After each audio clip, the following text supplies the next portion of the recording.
ایک زمانے میں ایک طاقتور اور شان و شوکت والا بادشاہ حکومت کرتا تھا۔ اس کا محل علم و عقل کے مرکز کی طرح تھا۔ دربار میں بڑے بڑے دانا، عقل مند وزیر، فہیم مشیر اور عقل کے سمندر بیٹھا کرتے تھے۔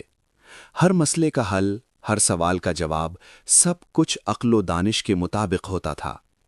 ایک دن بادشاہ سلامت نے اپنے خاص وزیر کو طلب کیا اور فرمایا، ہمارے محل میں عقل مند تو سبھی ہے، مگر ہمیں ایک ایسے شخص کی ضرورت ہے جو بالکل بے وقوف ہو، جس کے عجیب و غریب سوال اور باتیں سن کر ہم فارغ اوقات میں ہنس سکیں اور دل بہلایا کریں۔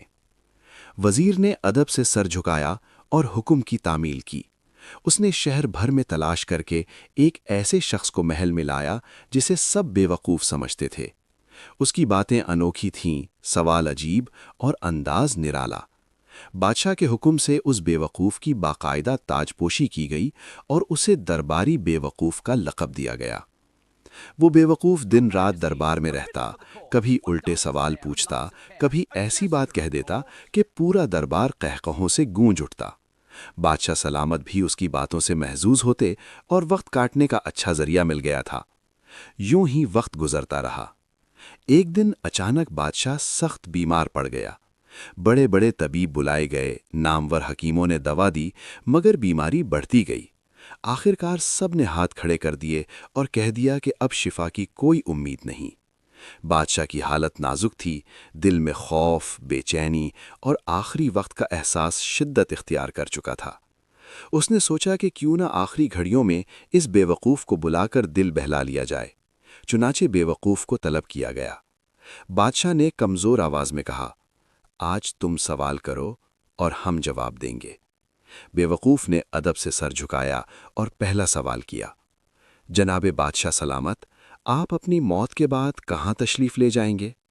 بادشاہ نے آہ بھری اور کہا، اپنے مالک اللہ کے پاس۔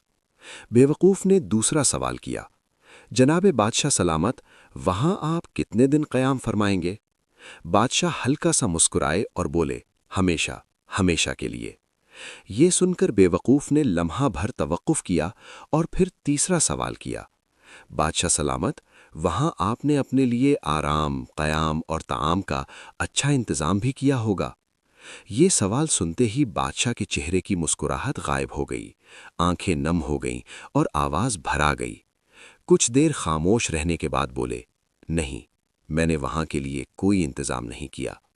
یہ سن کر بے وقوف آہستہ آہستہ اپنے سر سے بے وقوفی کا تاج اتارنے لگا۔ پورا دربار خاموش تھا۔ اس نے وہ تاج بادشاہ کے سر پر رکھ دیا اور کہا، بادشاہ سلامت، پھر اس تاج کے اصل حقدار تو آپ ہیں۔ جہاں چند دن رہنا تھا، وہاں آپ نے اتنی بڑی سلطنت بنا لی، اور جہاں ہمیشہ ہمیشہ کے لیے رہنا تھا، وہاں کے لیے کچھ بھی تیاری نہیں کی۔ یہ سن کر دربار میں گہری خاموشی چھا گئی۔ بادشاہ کی آنکھوں سے آنسو بہنے لگے اور اسے اپنی پوری زندگی ایک لمحے میں سامنے نظر آنے لگی۔ کبھی کبھی اصل عقل بے وقوف کے سوال میں چھپی ہوتی ہے۔